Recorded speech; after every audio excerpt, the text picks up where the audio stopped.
Hi සාදරයෙන් පිළිගන්නවා මගේ channel එකට. මම මේ වීඩියෝ එකෙන් කතා කරන්නේ අපිට වදයක් වෙලා තිබුණු කිචන් එකෙන් අයින් කරන කුණු ඉඳුල් වලට අපි ගෙනාවු බොකාෂි බින් එක ගැන. අපි ඕපන් කරලා බලමු. මේ තියෙන එකේ වායු කුටීරය.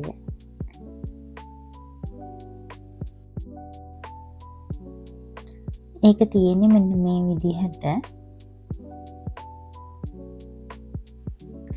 මේකේ අඩිය ටැප් එක හයි කරලා තියෙන කොටස ඔන්න ඔය විදිහට තියෙන්නේ.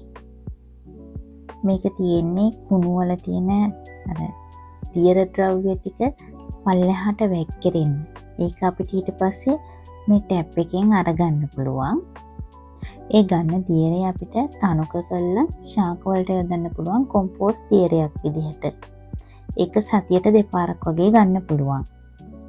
මේකේ තියෙන විශේෂත්වය තමයි ගඳ ගහන්නේ, පණුව හැදෙන්නේ, ඒ වගේම මේකේ මස් මාළු පවා කොම්පෝස්ට් කරන්න පුළුවන්. මේකට කිරි වර්ග, හොදි වර්ග, ඒ වගේ දියරමය දේවල් එකතු කරන්න බෑ. ඒකම මේකට සත් ඇට කටු වල ලොකු කෑලි එකතු කරන්න බෑ.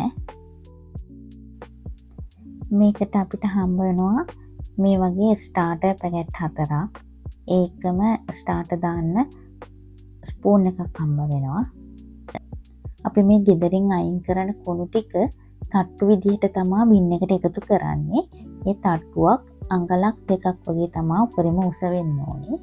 ඒක අපි මොකකින් හරි එකකින් හොඳට තලලා ඒක උඩින් ඔය ස්ටාර්ටර් හැඳි 3ක් විතර ඉහෙනවා.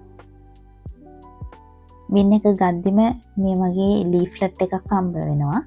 ඒකේ තියෙනවා කොහොමද මේක කරන්නේ කියලා පියවරෙන් පියවර ඒකේ තියෙනවා.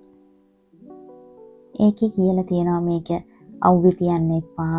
ඒ වගේම පියන තදින් වහලා තියන්න ඕනේ. ඒ වගේ දේවල් ඒකේ කියලා තියෙනවා. මේ බින් එක පිරුණාන් පස්සේ සති දෙකක් හොඳට වහලා තියන්න ඕනේ. ඒ සති දෙකෙන් පස්සේ අපිට පුළුවන් ඒක කොම්පෝස්ට් වෙන්න දාන්න. මම බලාපොරොත්තු වෙනවා මේ ක්‍රියාවලිය පටන් ගන්න විදිහ, ඒ වගේම මේකේ කොම්පෝස්ට් හදන විදිහ, කුණු එකතු කරන විදිහ ඔයගලන්ට පියවරෙන් පියවර වීඩියෝ විදිහට ගේන්න. මාව subscribe කරලා තියාගන්න.